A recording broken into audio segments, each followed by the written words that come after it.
નમસ્કાર મારા વાલા દર્શક મિત્રો હું છું મુકેશ પટેલ અને આપ સર્વેને સૌપ્રથમ તો મારા જય રામજીની જય સદાશિવ અને જય સ્વામિનારાયણ।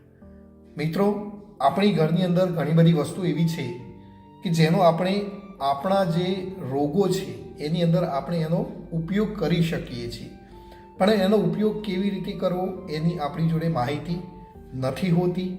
એના કારણે આપણે ઘણીવાર તકલીફમાં મુકાઈ જતા હોઈએ છીએ। પણ ઘણા બધા રોગો એવા છે કે જે તમે ઘરેલું ઉપચારથી મટાડી શકો છો।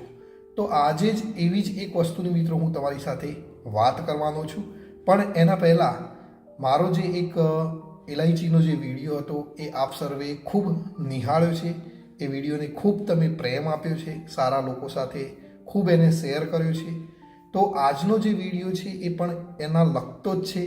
તો હું તમારી જોડે એટલી એક આશા રાખીશ કે આ વિડીયો તમે તમારા ગ્રુપોની અંદર જે પણ મિત્રો છે એમની સાથે તમે શેર કરશો, જેથી આ માહિતી પણ એમને એમના ઘરમાં કામ લાગી શકે। તો મિત્રો, હું વાત કરી રહ્યો છું લવિંગની। હવે દરેકને ઘરની અંદર મિત્રો લવિંગ તમને આસાનીથી મળી રહેશે।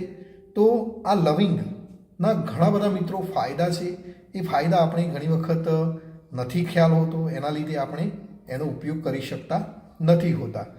તો આપણને બધાને ખબર છે કે આપણા ઘરની અંદર જે પણ મસાલિયું હોય છે એ મસાલિયાની અંદર લવિંગ હોય, દાણા હોય, જીરું હોય, બધી જ વસ્તુ એની અંદર હોય છે।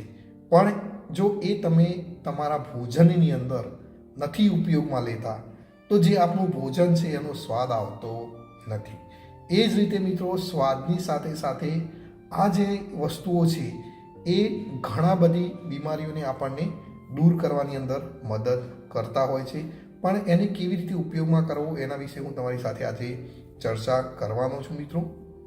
અને આપણે બધાને ખબર છે કે ભારતમાં મસાલાઓમાં લવિંગ વર્ષોથી અને ભરપૂર એનો મિત્રો ઉપયોગ થતો હોય છે, ભરપૂર ઉપયોગ થાય છે, સાથે સાથે એનો ભરપૂર ઔષધીય ગુણધર્મો પણ એના મિત્રો રહેલા છે।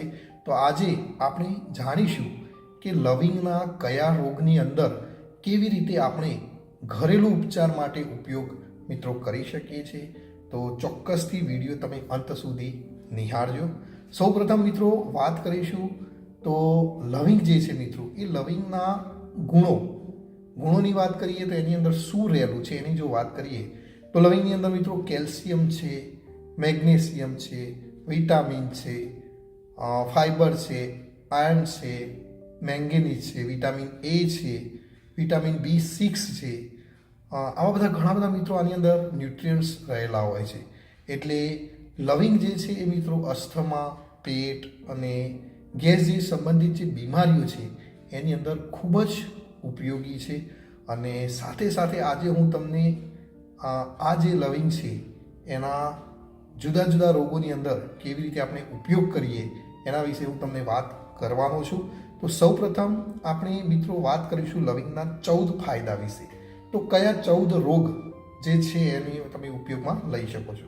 તો સૌપ્રથમ ઘણા બધા લોકોને ગેસ થવાની તકલીફ હોય છે, જમ્યા પછી ગેસ થઈ જતો હોય, ઘણા લોકોને સવારે ખાધું હોય તો બપોરે ગેસ થઈ જાય, સાંજે ખાધું હોય તો રાત્રે ગેસ થઈ જાય।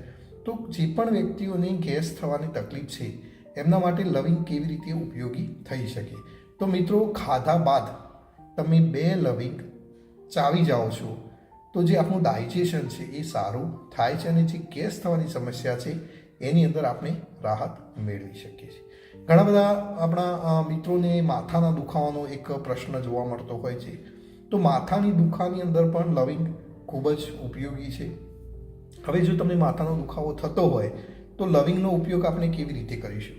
તો 2 લવિંગ મિત્રો તમારે લેવાના છે, એને પીસી કાઢવાના, પીસી નાખવાની એટલે તમે એને મિક્સરની અંદર ક્રશ કરી દો, કાં તો ખલની અંદર તમે એને ક્રશ કરી દો। એ રીતે 2 લવિંગ લઈને તમારે એને પીસી નાખવાના છે અને 1 કપ પાણીની અંદર એને ઉકાળી નાખવાની છે। હવે જ્યાં સુધી તમારું પાણી અડધો કપ ના રહે ત્યાં સુધી મિત્રો આને ઉકાળવાનું છે। એટલે કે આપણું 1 કપ પાણી છે એ અડધો કપ ના રહે ત્યાં સુધી એને ઉકાળવા દેવાનું છે।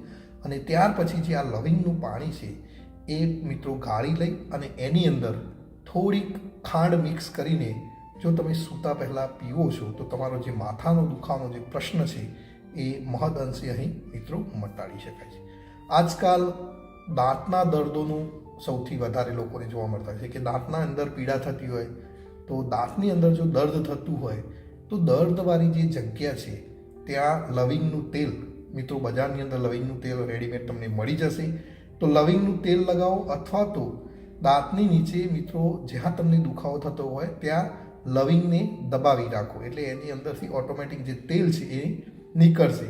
તો લવિંગને આપણે ત્યાં ચાવીને દબાવી રાખીએ અથવા તો લવિંગના પાણીના કોગળા આપણે કરીએ તો પણ આપણા દાંતના દુખાવાની અંદર રાહત થતી હોય છે. ઘણા બધા લોકો હેર કન્ડિશનર વાપરતા હોય છે, તો હેર કન્ડિશનર તરીકે પણ લવિંગનો ખૂબ જ સારો એક ઉપયોગ છે.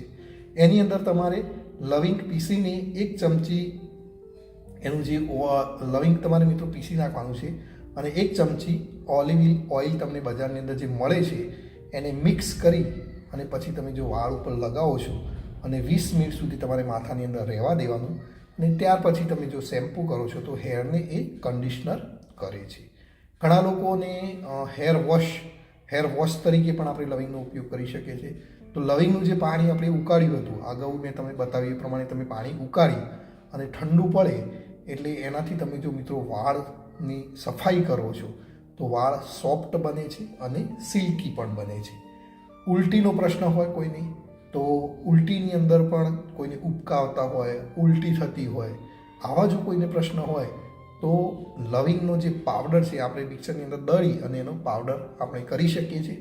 લવિંગના પાવડરને થોડાક મધ સાથે તમે એને જો ચાટો છો તો ઉલટીનો પ્રશ્ન જે છે એ પણ તમે અહીં ટાળી શકો છો. મિત્રો આપણે બધા એવું વિચારતા હોય છે કે લવિંગના કારણે એસિડિટી થઈ શકે. હા, તો એસિડિટી થઈ તો શકે પણ એસિડિટી મટાડી પણ શકીએ છીએ. જો એસિડિટી થતી હોય, છાતીમાં બળતરા થતી હોય તો લવિંગ ચાવવાથી આરામ મળે છે. અથવા 1 કપ પાણીની અંદર 2 લવિંગનો આપણે ઉકાળો કરી અને જો પીએ છીએ તો પણ આપણને એસિડિટી જે આપણી થઈ છે કે છાતીની અંદર બળતરા જે થઈ છે એ મિત્રો શાંત પડી શકે છે.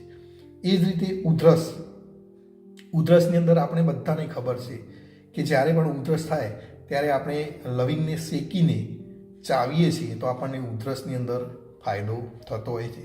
જો તમે ચાવીને આ રીતે ના ખાઈ શકતા હોય તો લવિંગને તમે પીસીને એટલે કે પાવડર બનાવીને તમે દૂધ સાથે જો પીવો તો તમને ઉધરસની અંદર ફાયદો થતો હોય છે. કોઈ મિત્રોને વેઇટ લોસ કરવું હોય એટલે કે વજન ઘટાડવું છે અને ઘણા બધા પ્રયત્નો કર્યા હોય તો વેઇટ લોસ કરવામાં પણ બહુ સરસ એનો એક પ્રયોગ છે. તમારે 100 ગ્રામ અળસી તમારે લેવાની છે. અળસી મિત્રો આપણે જાણીએ જ છીએ. 100 ગ્રામ અળસી લેવાની છે અને સાથે 10 ગ્રામ લવિંગ લેવાના છે અને બંનેને મિક્સરમાં ક્રશ કરી નાખવાનું છે એટલે કે પીસી નાખવાનું છે. અને સવારે તમારે 1 ચમચી આને હુંફાળા પાણી સાથે તમે જો લો છો તો તમારું વજન ઉતારશે. એ જ રીતે મોઢાની અંદર દુર્ગંધ મારતી હોય, મોઢાની અંદરથી ખરાબ સ્મેલ આવતી હોય તો વરિયાળી સાથે તમે લવિંગને ચાવો છો તો તમારા મોઢાની અંદરથી જે દુર્ગંધ મારે છે એ પણ કંટ્રોલ થઈ શકે છે. અગાઉ વાત કરીએ પ્રમાણે તમારે શરદી ઉધરસ થઈ હોય તો 1 ચમચી મધમાં 2 ટીપા લવિંગનું તેલ નાખી સવાર સાંજ 2 ટાઈમ તમે પીવો છો તો શરદીથી જે ઉધરસ થતી હોય છે એ મિત્રો મટાડી શકાય છે. આજકાલ લોકોને સૌથી વધારે જોવા મળે છે સ્ટ્રેસ. તો સ્ટ્રેસ પણ લવિંગથી મિત્રો ઘટાડી શકાય છે. લવિંગની ચામાં તમે તુલસી છે, ફુદીનો છે, મધ નાખી અને તમે જો પીવો છો તો આપણું સ્ટ્રેસ, ટેન્શન, આ બધી જે પ્રોબ્લેમ છે એ સમસ્યામાં ઘણો બધો ફાયદો મળે છે. સૌથી વધારે અત્યારે જોવા મળતું હોય તો જોઈન્ટ પેન, સાંધાના દુખાવા, પગના દુખાવા. તો આવા દુખાવાના કારણે જો તમને કોઈ દુખાવો થતો હોય તો તમે લવિંગનું તેલ એની મસાજ પણ મિત્રો તમે કરી શકો છો. એના સિવાય મોઢાની અંદર તો તમે જે મોઢાના ચાંદા છે એ પડ્યા હોય તો તમે લવિંગ અને પાન બંને મિક્સ કરી અને તમે ખાઈ લો તો પણ એ તમને મોઢાની અંદર જે કોઈ ચાંદા પડ્યા છે એ મિત્રો મટી શકે છે. એ જ રીતે તમે લવિંગનું તેલ પણ તમારા જે મોઢાની અંદર ચોદા પડ્યા હોય તો એની પર તમે લગાવી શકો છો. તો મિત્રો આવા તો લવિંગના ઘણા બધા ફાયદા છે. આપણા ઘરની અંદર ઘણી બધી વસ્તુ એવી છે કે જેના ઘણા બધા ફાયદા છે. હું તમારી સાથે શેર કરવાનો પ્રયત્ન કરીશ. અને આજનો આ વિડીયો તમને લવિંગનો કેવો લાગ્યો કોમેન્ટમાં ચોક્કસથી મિત્રો જણાવજો. મળીશું નવી માહિતી સાથે નવા વિડીયોમાં. ત્યાં સુધી જય સિયારામ, જય સદાશિવ અને જય સ્વામિનારાયણ.